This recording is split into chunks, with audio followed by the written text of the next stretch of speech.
Dans l'objectif d'améliorer et de renforcer les compétences en presse écrite des professionnels de l'information et des étudiants en journalisme, l'Union des femmes des médias du Congo, UFEMCO, a organisé le 17 avril à son siège une masterclass animée par Rominique Makaya, rédacteur en chef délégué aux dépêches de Brazzaville. Axée sur l'habillage d'un article de presse, la formation a permis de décortiquer les éléments importants qui structurent et qui mettent en valeur un article, à savoir le surtitre, le titre, le chapeau, les intertitres, les images, les légendes et bien d'autres éléments d'habillage indispensables pour capter le lecteur. S'attardant sur la place de l'image dans un article, Rominique Makaya a insisté sur le rôle de la photo dans un article de presse. Donc, on ne prend pas n'importe quelle photo. Puisque la photo a une fonction ou une autre, les gens s'arrêtent à la fonction illustrative de la photo. C'est pas ça. Est-ce que vous savez qu'on choisit les photos en fonction des questions de référence? La photo peut venir donner l'information que le texte n'a pas donnée. Il faut qu'on voit le texte et la photo. Si tu es en dehors, tu es en dehors.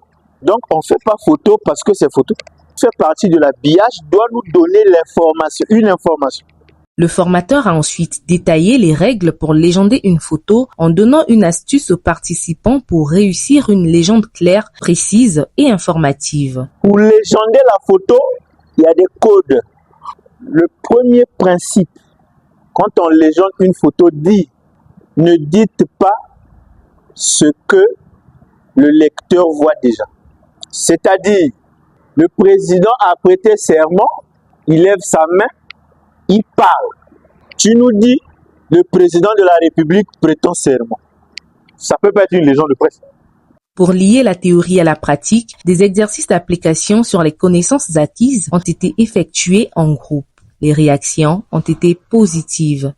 Aujourd'hui, on nous a montré comment habiller un article de presse. Et ce que j'ai retenu est que en habillage de presse, il y a les éléments. Nous avons plusieurs éléments dont le surtitre, le titre, les graphiques, plein de choses, et également les légendes. Ceux qui n'ont pas pu participer ont raté beaucoup de choses déjà. Contrairement à moi, j'ai appris et je continuerai à apprendre en venant ici. Moi, j'ai beaucoup appris, surtout dans les légendes. Les légendes, là où on nous a dit que lorsqu'on attribue une légende à une photo, on n'est pas obligé de dire ce qui est déjà là. On doit dire quelque chose qui n'est pas dans le texte, encore dans l'image, pour ne pas que ça puisse faire un peu la répétition. Ce que je peux conseiller à mes confrères et consoeurs, c'est d'adhérer à une femme comme ça va nous aider à mieux pratiquer notre métier. Parce que ce qu'on apprend ici, c'est pas ce qu'on apprend sur le banc. Sur le banc, on est beaucoup plus théorie par rapport à la pratique, alors qu'ici, on peut acquérir plus de connaissances et apporter un peu plus à des journalistes qu'on sera appelés à être demain. Avec cette masterclass, l'UFEMCO démontre une fois de plus que le renforcement des capacités est au cœur de ses priorités pour un journalisme éthique et impactant.